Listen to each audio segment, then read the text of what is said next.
Shalom, saya Marian Celobo Hafal, KPN 18B dari Universitas Tikes Nusantara Kupang.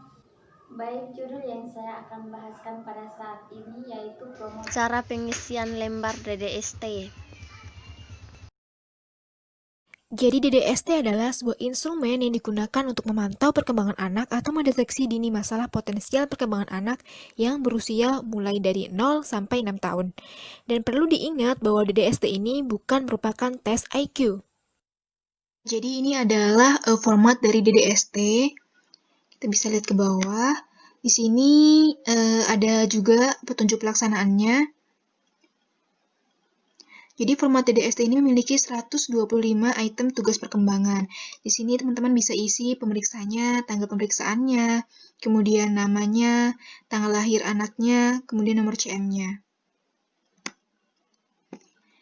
Ya, kita bisa lihat. Kemudian untuk petunjuk pelaksanaannya ini bisa digunakan, ini ada 31 petunjuk pelaksanaan ya. Ini setiap itemnya, teman-teman ini bisa lihat, ini ada nomornya di sini ya. Contoh, ini misalnya mencari benang nih, nomor 7. Ntar saya besarkan dulu.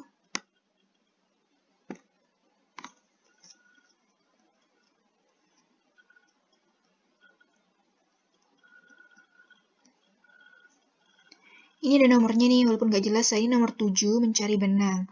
Nah, kita bisa lihat petunjuk pelaksanaannya di bawah, itu di nomor 7. Nah, lulus bila anak mencoba melihat kemana benang pergi. Benang dijatuhkan secepatnya dari pandangan tanpa tangan pemeriksa bergerak. Nah, jadi teman-teman bisa gunakan petunjuk pelaksanaannya. Ya, teman-teman, bagi yang udah nulis tanggal lahir anaknya, itu teman-teman bisa hitung umur anaknya. Jadi kalau teman-teman lupa bagaimana cara ngitung umur anaknya, teman-teman bisa lihat di video saya selanjutnya ya. Nah, setelah teman-teman hitung berapa umur anaknya, teman-teman bisa garis di sini. Ini ada 2 bulan, 4 bulan, 6 bulan, 9 bulan. Ini contohnya saya garis yang 9 bulan ya. Jadi digaris sampai bawah. Nah, sampai ketemu 9 bulan juga di sini.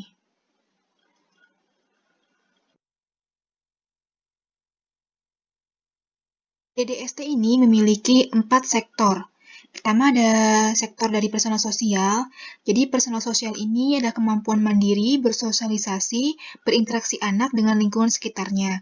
Jadi contohnya seperti dada-dada dengan tangan, kemudian tepuk tangan. Nah, ini contohnya ya, menjadi personal sosial. Kemudian selanjutnya ada sektor motorik halus.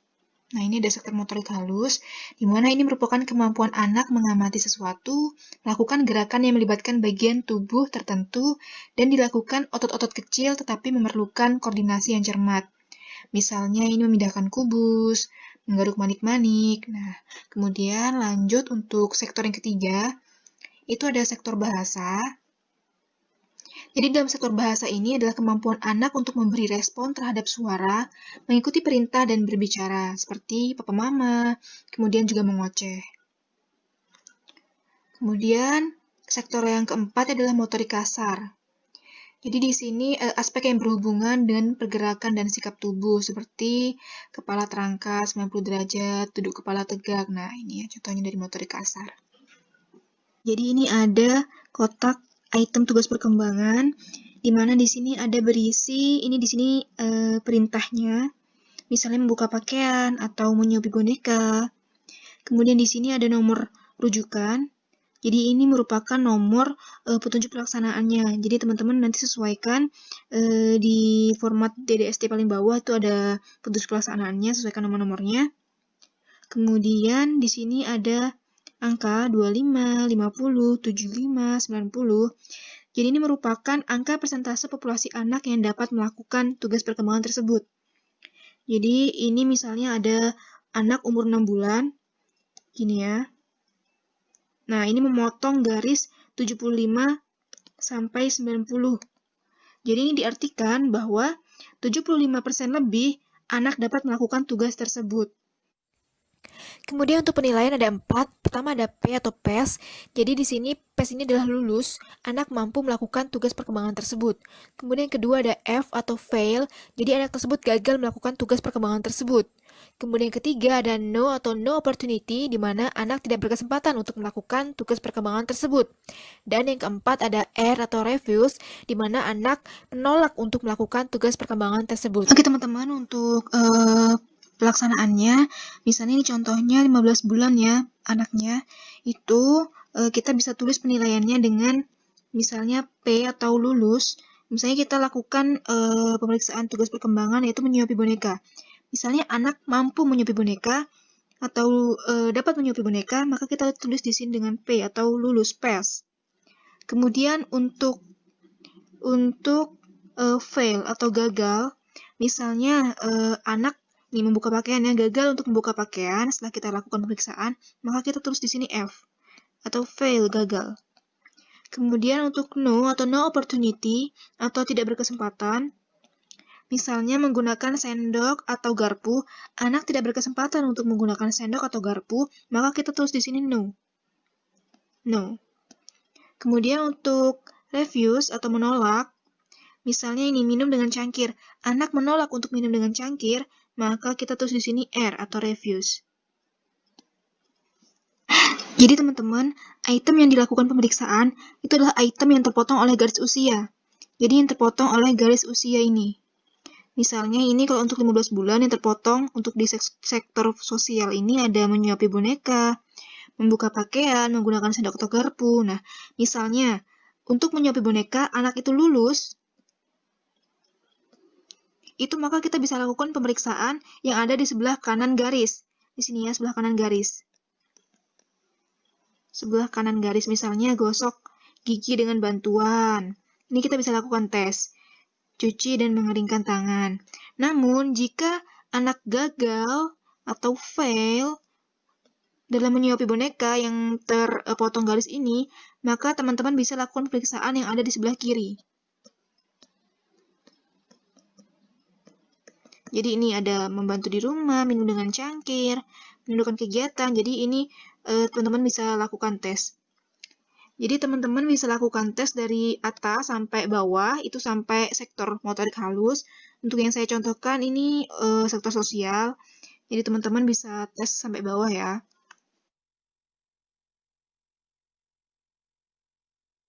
Jadi teman-teman, setelah teman-teman melakukan tes di semua sektor, dan teman-teman sudah tulis seperti ini, sudah dinilai, seperti PES, refuse, atau hasilnya seperti ini, maka teman-teman akan melakukan interpretasi. Untuk pertama adalah advance. Jadi advance, yang pertama itu adalah dapat melakukan item yang sepenuhnya berada di kanan garis usia.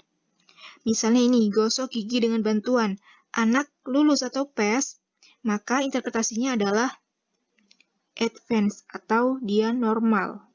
Kita kasih tulis normal aja, normal. N ya. Kemudian yang kedua, dapat melakukan item bagian putihnya 25 sampai 75% dilewati oleh garis usia. Jadi bagian putihnya ini dilewati garis usia. Nah, ini 25 sampai 75%-nya dilewati oleh garis usia. Maka misalnya anak tersebut PS atau lulus, interpretasinya adalah advance atau di sini tulisnya normal. Kemudian yang ketiga, ini tidak diperlukan untuk menilai seluruh item dalam satu sektor. Jadi nggak diperlukan untuk menilai seluruh item ini dalam satu sektor.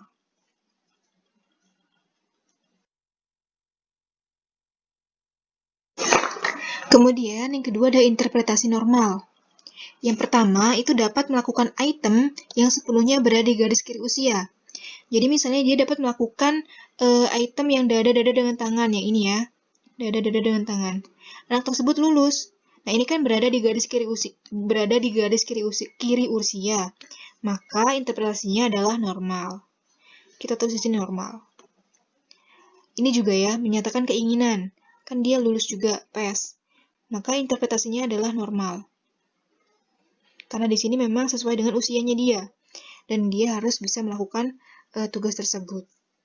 Kemudian untuk yang kedua, dapat melakukan item yang bagian hijaunya 75-90% dilalui oleh garis usia. Pasien ini atau anak ini dia lulus ya, PES. Maka dia normal. Interpretasinya adalah normal. Ini juga nih, main bola dengan pemeriksa ini kan dilalui oleh garis umur yang bagian hijaunya ini. Maka dia juga normal. Interpretasinya adalah normal. Kemudian yang ketiga, gagal atau menolak refuse item yang bagian putihnya, ini item yang bagian putihnya 25-75% dilalui oleh garis usia. Dia menolak atau gagal, namun masih di garis putih ini, maka interpretasinya itu juga normal. Walaupun dia gagal atau menolak, tapi dia masih normal. Karena masih garis putih ini ya. Belum 75-90%. Makanya dia masih normal. Kemudian yang keempat itu gagal, fail, atau menolak refuse item yang sepenuhnya berada di garis kanan usia. Jadi dia gagal melakukan item tugas perkembangan ini. Nah, ini gagal, dia memakai baju gagal. Ini gagal. Interpretasinya dia masih normal. Jadi interpretasinya masih normal ya. Karena ini di garis kanan usia. Jadi belum usianya dia belum harus dapat melakukan hal ini.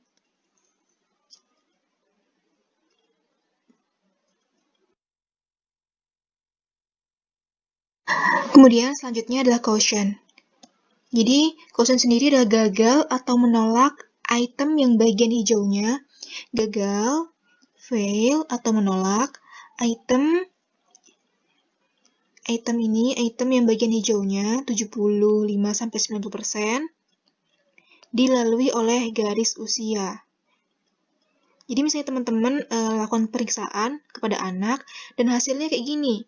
Dia refuse dan fail, padahal di sini garis usianya sudah menyentuh di hijau ini. Maka interpretasinya adalah caution.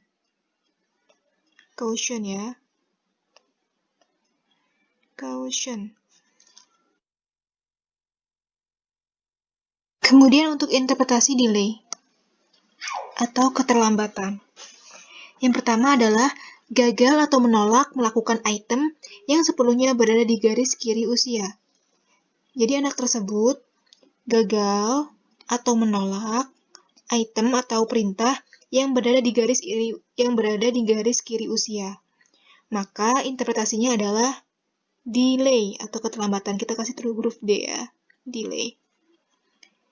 Kemudian yang kedua, gagal atau menolak melakukan item yang bagian hijaunya dilalui oleh garis usia.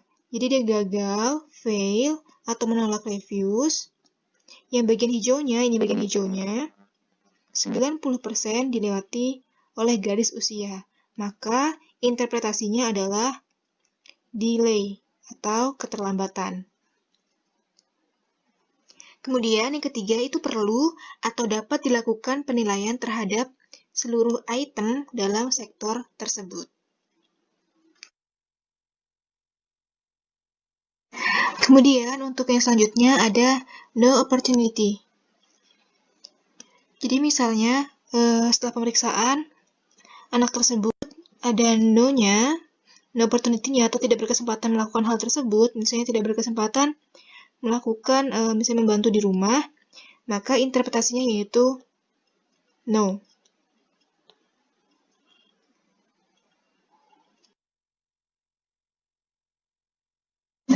Jadi teman-teman, setelah teman-teman melakukan tes dari sektor personal sosial sampai bawah, sampai sektor motorik kasar, maka teman-teman akan melakukan kesimpulan. Nah, di sini saya mengisi personal sosial sama sektor motorik halus. Jadi, yang kita akan bahas pertama adalah kesimpulan abnormal. Dikatakan abnormal jika ada 2 atau lebih delay pada 2 sektor atau lebih. Jadi kita lihat di sini, di sektor pesan sosial ini ada delay. Dan di sektor motorik halus ternyata ada delay juga. Nah, karena di 2 sektor ada 2 delay, maka ini dikatakan abnormal. Misalnya di sektor bahasa juga ada delay, itu juga abnormal karena ada 3 delay di 3 sektor. Kemudian yang kedua, itu bila dalam 1 atau lebih sektor didapatkan 2 atau lebih delay pada sektor yang sama tersebut tidak ada yang lulus pada kotak yang berpotongan dengan garis usia. Nah, jadi ini gini. Jadi pada satu sektor atau lebih itu terdapat 2 delay. Nah, terdapat 2 delay dan tidak ada yang lulus pada kotak yang berpotongan dengan garis usia. Jadi ini nggak ada yang lulus. Fail, fail, fail, fail. Maka dia dikatakan abnormal.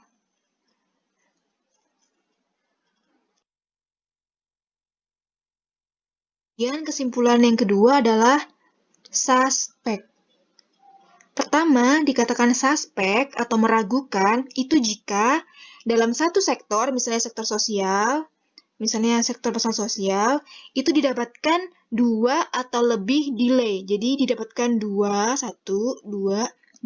atau lebih delay. Maka dia dikatakan suspek atau meragukan. Kemudian yang kedua dikatakan suspek itu jika pada satu sektor didapatkan 2 atau lebih caution, ini ada 2 ya, 1, 2 atau lebih caution dan 1 atau lebih delay. Maka dia dikatakan suspek atau meragukan. Ini ya, ada 2 caution atau lebih, 1 atau lebih delay. Maka dia dibilang suspek atau meragukan kesimpulannya. Kemudian, untuk yang ketiga dikatakan suspek itu jika pada satu sektor atau lebih didapatkan 1 delay. Didapatkan 1 delay, ini contohnya ya, 1 delay. Dan pada sektor yang sama, ini pada sektor pesan sosial, tidak ada yang lulus, ini ya, tidak ada yang lulus. Fail, fail, fail, fail.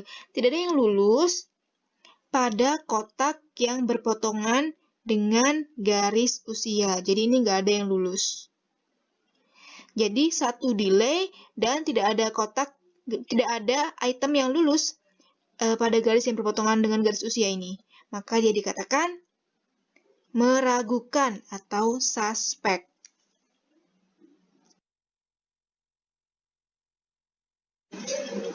Kemudian kesimpulan selanjutnya yaitu tidak dapat dites atau unstable. Jadi dikatakan tidak dapat dites itu jika anak menolak 1 atau lebih item yang berada di sebelah kiri garis usia. Jadi di sebelah kiri sini ya. Jadi anak menolak 1 atau lebih item, ini ada 2 ya. Ada 2 refuse atau menolak pada sebelah kiri garis usia. Maka dia dikatakan tidak dapat dites atau unstable.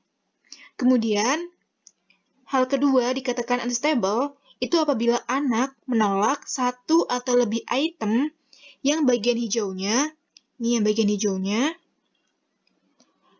75-90 dilalui oleh garis usia. Dia menolak atau refuse. Maka dia kesimpulannya adalah tidak dapat dites atau unstable.